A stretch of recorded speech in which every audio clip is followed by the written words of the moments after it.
Hello, my name's Kerry. I'm a 35-year-old woman who's been through a lot these last few years thanks to my no good ex-husband. Thankfully, I never have to deal with him again, but I do want to share my story with whoever's willing to listen. I met my ex-husband Cooper when we were in college. We attended a community college because neither of us had the funds to go to a better university, and neither of us came from wealthy families.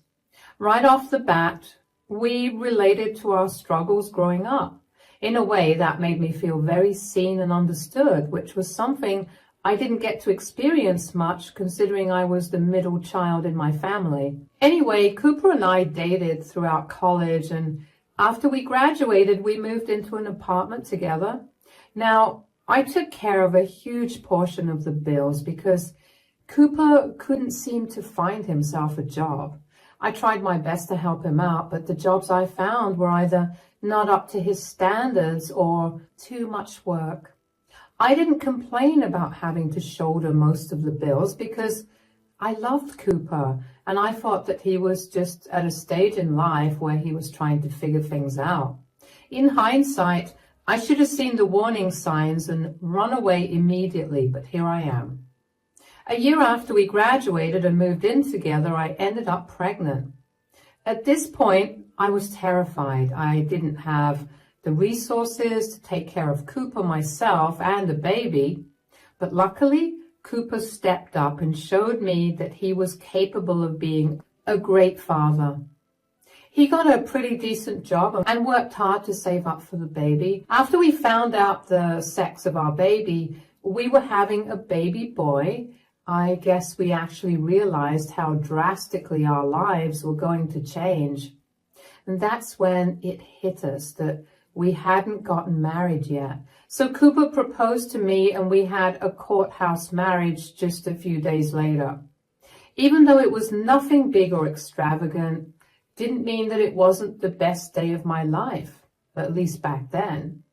My son, Chris, was born shortly after that at a healthy weight of 7 pounds and 6 ounces. One look at his precious face and I knew that there was no way that I was going to let anything or anyone hurt him. Cooper was an amazing father right off the bat. I never fought with him about his responsibilities, and he made sure to take care of me as well as the baby. I fell even deeper in love with him by this point. We were still struggling financially, but we were a lot happier than we were before. 2 years after Chris was born, Cooper's mom passed away. I wasn't exactly close to her, but she was a good woman. Chris was not close to his mother at all, but he still grieved her loss. The only good thing that came out of her passing was that she left Chris her house. That house had been passed down to her by Cooper's great-grandmother, so while it was a relatively new ancestral home, the only thing we really looked for was the fact that the house was fully paid off. We moved into that home once everything regarding Cooper's mom's death was settled and began our new lives there. Initially, things were like they always were, but then I began noticing changes in Cooper. He became a lot more sullen and upset. He refused to talk to me. He barely helped out with Chris. He would, in fact, just ignore Chris. Chris would scream and cry for his father, but Cooper would barely bother. At first, I thought that he was just grieving the loss of his mother and that maybe living in his childhood home was affecting him. But over time, I began to realize that those were just his usual behaviors coming back from before Chris was born, except that they were a lot more intense. Cooper lost his job pretty quickly and we were back to managing the house on a single income. I couldn't keep us afloat on just one paycheck, so I had to pick up a second job. I barely spoke to Cooper because I could feel anger and hatred festering in him, and I did not want that spilling over. I also didn't leave him because I was terrified of being a single mother and I didn't want to raise Chris in a broken home. I continued to work 2 jobs for 3 years until I'd had enough and told Cooper to get his act together and get a job or I would leave. Cooper took my threats seriously and found himself a job. It was just enough for him to cover our utility bills, so he told me he'd do that. Over the next 2 years, that was our arrangement. I thought we'd gotten through the worst, but little did I know that the worst was yet to come. Cooper began heavily drinking and smoking. The people at his new workplace would constantly take him out for drinks and smokes, and that bled into his home life as well. I did my best to deal with it and keep my son away from his messy father, but my breaking point came when I received an email that was a warning to pay off our electricity and water bills by the end of the month, or our electricity and water would be shut off. I flew into a rage that day. I used Cooper's laptop to check his bank transactions and found that he had been using all his pay for months to drink and gamble. He was in so much debt. I felt bile rise up at the sight of it.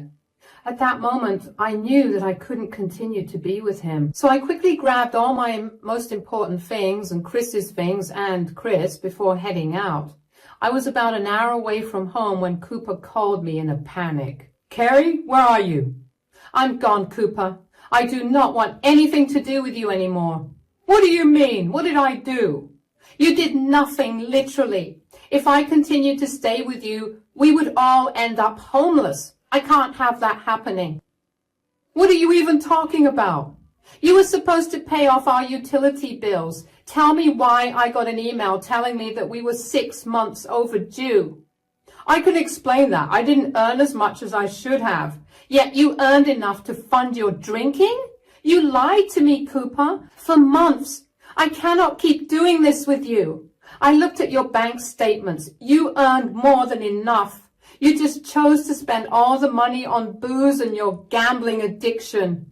I cannot let you destroy mine and our sons' lives like that. You can't just up and leave one day. Where is Chris?" "He's safe with me." "You can't keep me away from my son that way." "Yes, I can. You're going to ruin him if he continues to be around you any longer. I don't want him to grow up thinking that the way you acted was normal and acceptable. Our boy should have a bright future ahead of him. And the only way he'll get that is if he's away from you." "You know that you legally can't do that, right?" "I know, but I have enough proof of your inability to take care of him so I can have temporary custody of him until we figure out the divorce." "Divorce? Are you seriously going to divorce me over a few unpaid bills?" "Those few unpaid bills are in the thousands right now. I do not have that kind of money to pay it off. They're going to shut it down soon and I need to get out.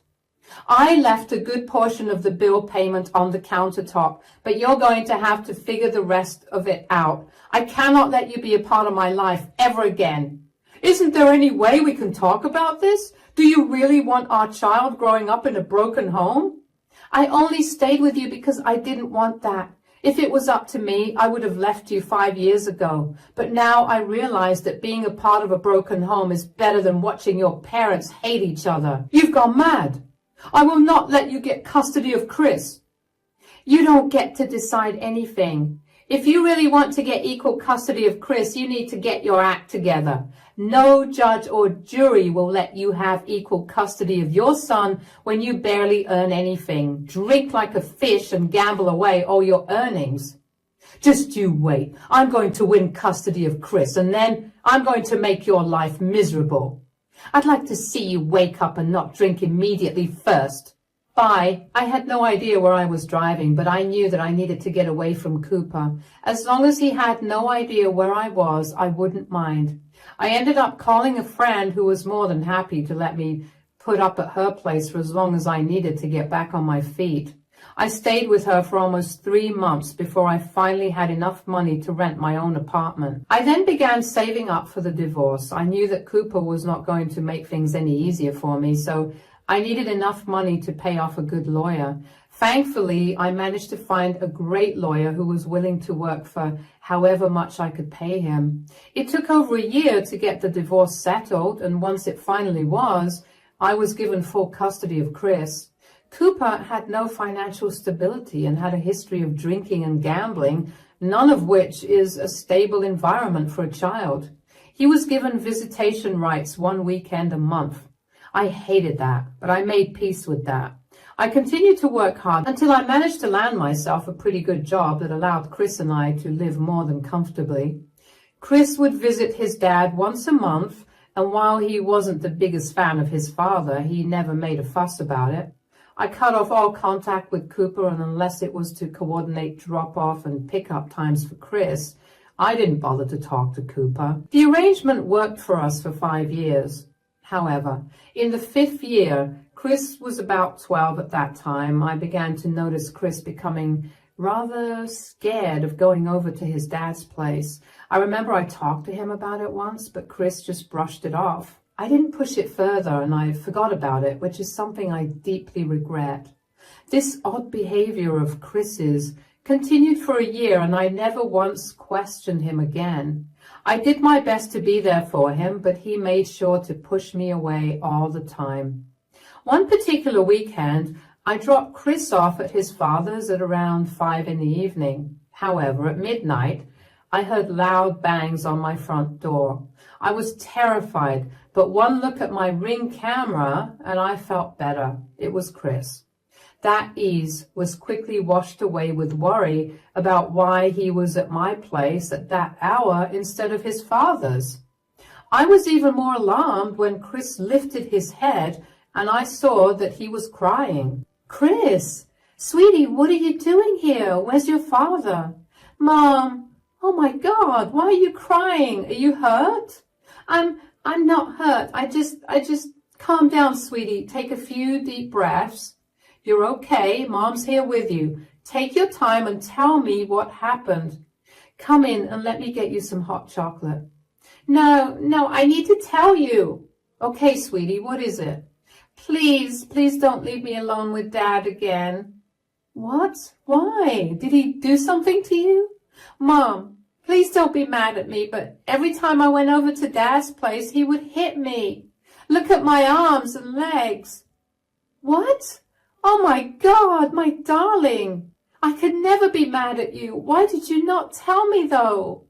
Dad threatened to hurt me more if I told on him, and I didn't know what to do. I really wanted to tell you, but I was so scared. Oh, sweetie, I'm so glad that you came to me about this. I could never be mad at you about this, okay? I promised to take better care of you, but did something happen tonight that made you come running to me? Well, Dad always acted funny before he hit me, and I wanted to see what it was. Funny? What do you mean? He would come back home from work or wake up in the morning or whatever, and he'd behave normally. He would be nice to me and he'd crack jokes with me, but then he'd go into his room or he'd stay in the living room after I went up to my room, and then suddenly he'd become this angry monster. The tiniest thing would upset him enough to start beating me. Oh my God. Yes.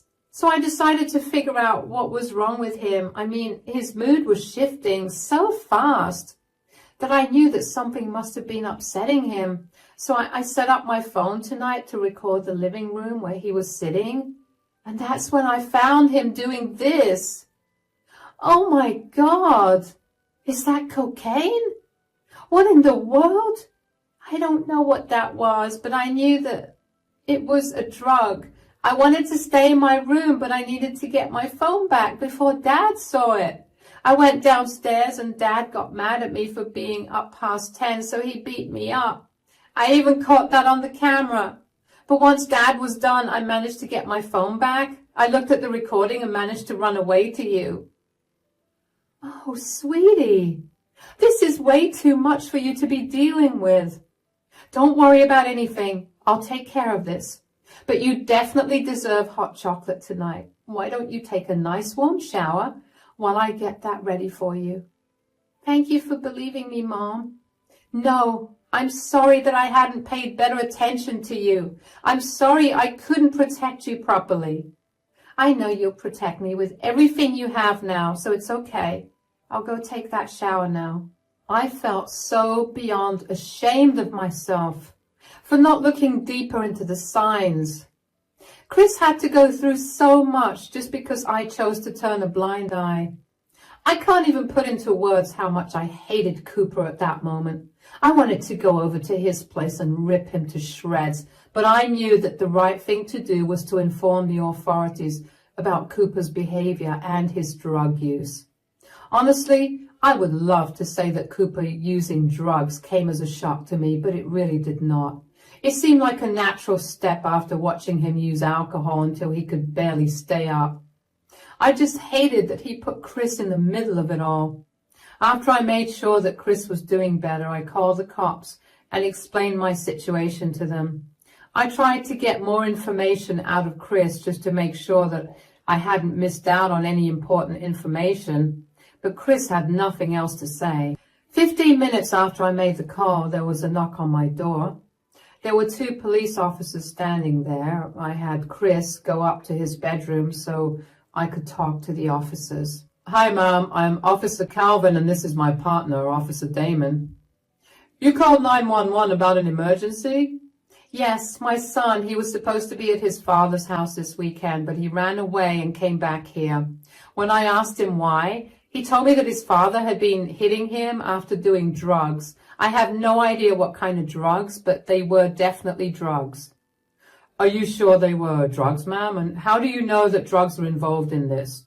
You and your son's father are divorced, right? How long has it been, and how old was your son at that time? Yes, my son's father and I got divorced 5 years ago. My son Chris was 7 years old at that time. And before you think about it, no, my son did not make up those stories. He showed me video evidence. He secretly recorded his father doing the drugs before his father hit him. All right, can we see your son in the video? Of course. Chris, could you come down for a few minutes, sweetie? Yes, Mom. You called? Who are they? Sweetie, I called the police. I feel like they are the best ones to take care of this situation. They wanted to talk to you and to see the video you showed me. Oh, yeah, of course. Here's the video that I took. That's your father? Yes, sir.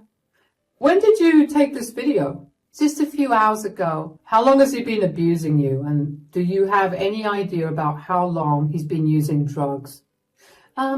Dad was granted custody rights only 2 years ago, but he was good to me then. The abuse only started a year and a half ago, and I noticed his odd behavior around then. So I guess he's been using drugs for a year and a half, but I can't be entirely certain. Well, we have some concerning news for you two. We've actually been looking into this man for a while now. I don't understand. What do you mean? For weeks now, we've been getting complaints regarding noises and late-night rendezvous at his place. Rendezvous? A bunch of people have been coming over to his place late at night. After a little profiling, we've identified most of them to be various drug addicts. We've been suspicious that Chris's father was selling drugs, but we never had any concrete evidence of that. But Chris, you've provided us with all the evidence we've been searching for. I'm so sorry that you had to go through all of that, but I hope you'll feel better knowing that you helped get a drug peddler off the streets. It's okay, and it's nice to know that I could help somehow. I'm a little confused. How is this video proof that Cooper is selling? I mean, it's proof that he's using, right? It is, but it gives us the chance to get a warrant to search his house. And I'm sure when we'll search his house, we'll find something. The warrant will be ready in an hour. Why don't the both of you wait in my living room? In exchange, I want to be there with you when you walk into Cooper's place. That is not a smart idea at all, Miss Rogers? Yes, Miss Rogers. We don't know how dangerous Cooper really is, and we can't risk you getting hurt. I won't get hurt. I promise to not step foot in his home. I just want to talk to him. He laid his hands on my son, and I do not want to let him go scot-free that way. Please, I'm begging you. Fine, but you cannot set foot into the house at all. At any sign of aggression from Cooper, we will pull you out of the situation. Do you understand? Absolutely. My heart was racing. Yeah, I expected Cooper to do drugs, but I never once thought he'd start selling or just in general doing very illegal things. I only got more terrified when I realized that Cooper had endangered Chris by bringing drug addicts into the house while Chris was there. I'm not one to be prejudiced against drug addicts. I recognize that it's a genuine disease. But what I do not agree with is exposing kids to adults who are unable to function because of how strung out they are. While we waited for the warrant to get approved, the police officers sat in my living room while my mind raced with all the ways that Chris had been endangered. I couldn't help but be thankful to God that Chris was safe and alive. When the warrant came, I had Chris go to bed. I told him that I would be back as soon as everything was done and left with the officers. We got the warrant and drove as fast as possible to Cooper's place. Before we left the car, the officers, Calvin and Damon, reminded me that I was not going to be able to go into the house. I assured them that I just wanted to confront Cooper and surprise him with the fact that he had been caught. We waited in the car for about 10 minutes before we were joined by other squad cars that surrounded Cooper's place. Once everyone was in place, Officer Calvin and Officer Damon and I made our way to Cooper's door. When Cooper opened the door, he looked like he was strung out on multiple drugs, but the sight of the two officers immediately woke him up. "Carrie, what are you doing here, and why do you have two cops with you? If you're here to take Chris, you know that it's my time with him, and that is court-ordered. You have no right to bring these cops here." "Oh, I think I have all the right in the world to be standing here with these lovely officers. Where is Chris?" "He's sleeping." "Are you sure? Because last time I checked, he was at my place sleeping in his bed there." "That's a load of nonsense. Is this your strategy, to lie your way into getting full custody of my son?" "I'm not lying about anything. I know about what you've been doing to him." "Oh, and what have I been doing to him?" "I saw the bruises all over his arms and legs. I know that you've been hitting him, and I also know that you've been doing drugs." "Drugs? Are you really reaching that far? You want me arrested just because you want to have custody of Chris?" "I have proof of you doing drugs." "Officers, I'm sure there's a better way to use our tax money instead of listening to some loony lady's claims. Sir, here is a warrant to search your house. We do have reason to believe that what Miss Rogers is saying is true." "You can't be serious. I don't want you in my house or looking into my things." "Sir, this is necessary, and if you resist, we will force our way in. We're asking you peacefully to allow us into your house." "This is crazy. What kind of evidence do you even have? For all you know, Carrie could have edited something and made it look like me. You have no idea how foul and crazy this lady is. She literally left me because she was delusional enough to think that she could do better than me." "I was not being delusional. You were a horrible person to be around. You always drank and constantly smelled of smoke. You lied to me for years about where you were spending your money, and you almost made us homeless. Why would I want to stay with someone like that?" "Regardless of your personal issues, there have also been reports by neighbors in this area of loud noises and late-night meetings happening at your place. That, coupled with the evidence that Miss Rogers brought us, has allowed us to make sure that there's nothing illegal happening here. If you truly haven't been doing anything bad in here, you have nothing to worry about. At best, we'd only request you to be careful with loud noises past 10 o'clock. "They're right, Cooper. If you have nothing to hide, let them in." "This is not about me hiding things. This is about my privacy being invaded." "Sir, this is a warrant to search your house. Feel free to read it, but we have to do our duty. If you'll excuse us now." Damon pulled me further away from the house and made me sit in the police car. He told me to not get out of the car unless explicitly told so. I assured him that I would stay put, and Damon ran into the house to help the rest of his colleagues. The policemen were in there for a fairly long time, and with every minute that passed, my heart beat faster. I couldn't help but worry that Cooper had somehow managed to get rid of all the evidence of his crime and was going to make mine and Chris's lives hell once this was over. Luckily, when the cops came out, they had Cooper in handcuffs and a pretty big bag that looked heavy. They found a good amount of drugs in Cooper's house, and when the cops found it, Cooper tried to run away. In his attempt to run away from his fully surrounded house, he injured 2 officers, which was another offense. It was only after I saw the cop car with Cooper in it drive away that I finally managed to calm my heart rate. Damon and Calvin came back to the car and checked in on me before driving me back home. Chris had been awake, waiting for me. I gave him the biggest hug and let him know that his father was arrested and was going to be away for a long, long time. Chris was so relieved that he began crying. I couldn't even imagine the kind of joy that my child must have felt, and I couldn't help but wonder how messed up it was that Chris was happy that his father was gone. Cooper messed up big time, and he was going to pay for it. The following months were nothing short of tiring. The first thing that happened was that Cooper was charged with a felony and was sentenced to 20 years in prison for that. Assaulting 2 police officers landed him with an extra 2 years in prison. Abusing Chris landed him an extra year, and he was sentenced to a total of 23 years in prison. Cooper looked defeated during those court hearings. I wish I could say that I felt sorry for him, but all I felt was immense anger and hatred towards him for what he did to Chris. I wanted him put away for as long as possible. After that, though, I had to work out the custody rights of Chris. Since Cooper was a felon, his parental rights were forfeited, and I became the sole custodian of Chris. Chris and I were beyond ecstatic about it, and we even went to Chris's favorite restaurant to celebrate that.